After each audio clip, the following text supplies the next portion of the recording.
Video yang sebelumnya aku sudah ngejelasin pada kalian kenapa kalian harus milih PJTKI dan kenapa kalian harus milih Mandiri.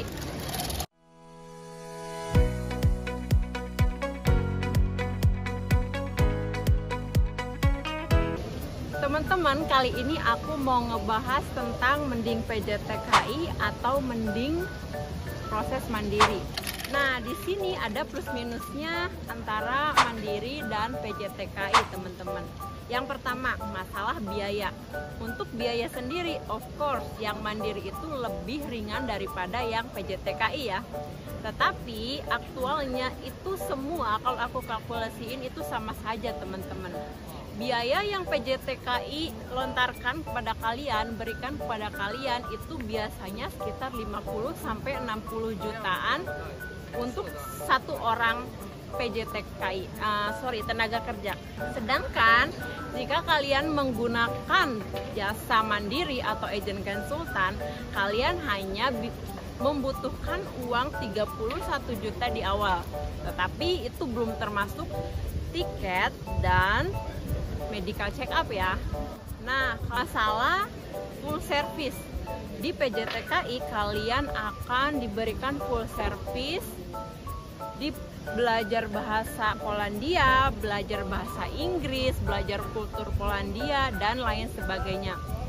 Yang kedua, kalian akan dibuatkan paspor oleh PJTKI, kalian akan di medical check up kan oleh PJTKI, kalian akan diinterviewin sama user oleh PJTKI dan langsung dipilihkan pabriknya oleh PJTKI. Tidak ada kata milik-milikan ya. Kalau misalkan kalian ikut PJTKI, itu job pasti sudah ada, teman-teman. Dan sampai pemberangkatan, pengurusan visa, drawing visa, semuanya itu kalian diantar oleh PJTKI. Kenapa aku sebut itu full service? Karena PJTKI mengantar kalian kemana-kemana, dari mulai bikin paspor sampai ke pembuatan visa, teman-teman. Sedangkan kalau misalkan kalian proses Mandiri, semua proses kalian lakukan sendiri, teman-teman.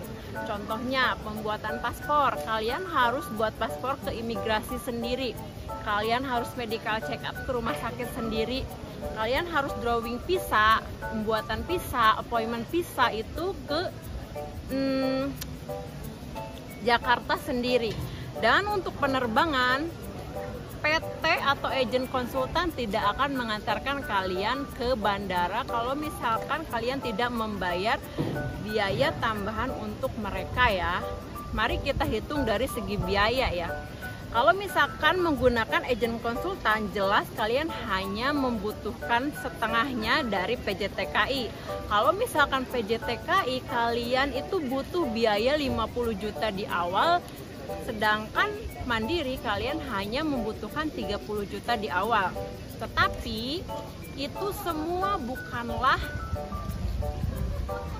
final biaya ya, teman-teman. Untuk di Mandiri kalian belum membayar tiket pesawat, belum membayar medical check up, belum membayar ongkos untuk ke Jakarta, untuk penerbangan, untuk medical check up, untuk paspor.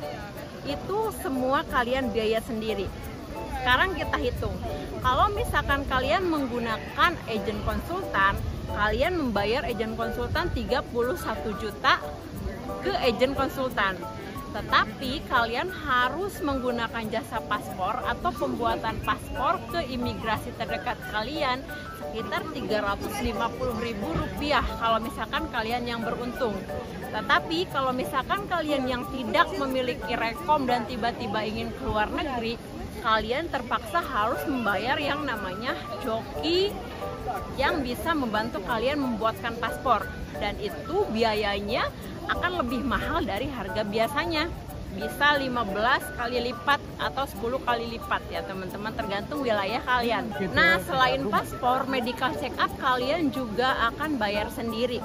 Kalian cari rumah sakit sendiri, ngongkos lagi, biaya medical check up lagi, dan itu juga sekitar 500 sampai 750.000. Itu dulu aku ya, teman-teman. Selanjutnya, jika kalian mendapatkan appointment visa atau drawing visa, kalian tentu harus pergi ke Jakarta untuk appointment dan bayar di sana.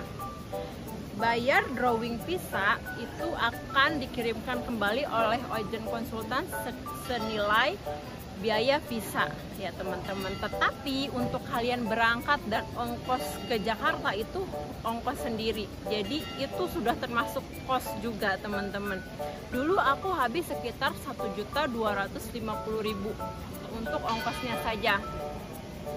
Terus setelah kalian mendapatkan visa, kalian akan proses ke pembelian tiket.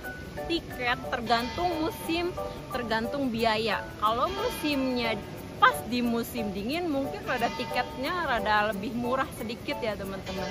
Kalau misalkan kalian fly-nya pas musim panas, mungkin akan lebih naik sedikit. Nah itu juga termasuk kos. Kalau misalkan tiket kalian 15 juta ditambah dengan tadi medical 800.000, terus ditambah dengan biaya agent konsultan 31 juta, belum lagi ditambah dengan biaya paspor, dan terakhir pemberangkatan ke bandara.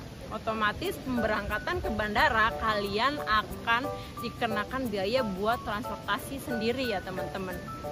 Nah itu tadi proses mandiri, panjang dan ribet dan juga membutuhkan biaya. Tapi memang biayanya enggak sekaligus, jadi kita bisa sambil nunggu, bisa sambil bekerja kalau proses mandiri. Kalian bisa cek video aku yang masalah biaya ya. Untuk proses mandiri aku sudah tuntas kupas semuanya di video itu.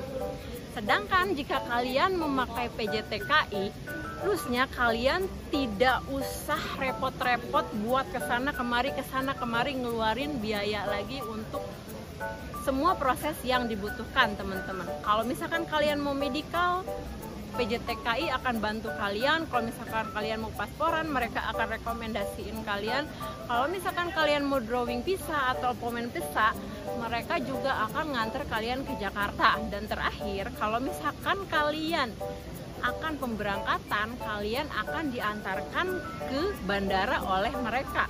Nah, jadi itu lebih simpel menurut aku, lebih ada yang nganterin gitu. Kalau misalkan kalian yang butuh teman dan butuh apa, saran aku mending kalian ke PJTKI, tidak usah menggunakan mandiri. Itu dangerous banget buat kalian yang belum pernah keluar negeri sama sekalipun. Jadi untuk PJTKI dan mandiri itu ada plus minusnya masing-masing ya teman-teman. Kalau masalah biaya semua sama saja, karena kalian kemana-kemana juga mengeluarkan mengeluarkan ongkos untuk semua prosesnya ya teman-teman. Kalian bisa hitung sendiri tuh dari awal pembayaran ke mandiri, terus pembayaran paspor, pembayaran ongkos ke Jakarta, pembayaran medikal, sampai pembayaran tiket pesawat dan penerbangan. Itu kalian bisa kalkulasiin dan nilainya hampir sama dengan apa yang PJTKI berikan ke kita. Dan satu lagi, PJTKI memberikan kita uang saku dan juga terkadang koper atau biaya perlengkapan baju lainnya loh. Kalau misalkan kalian, saran aku mending ke PJTKI daripada mandiri. Tapi ya tergantung kalian juga. Kalau misalkan kalian sambil kerja, sambil nyari modal, ya aku nyaranin kalian mandiri, karena mereka tidak usah stay di PT, tidak usah belajar bahasa. Kalau kalian jelas, kalau mandiri kalian harus bisa berbahasa Inggris ya. Nah sekian aja video dari aku ya teman-teman, semoga membantu kalian buat proses ke Polandia dan membuka pengetahuan kalian untuk bisa berangkat ke sini harus pakai apa. Bye, assalamualaikum.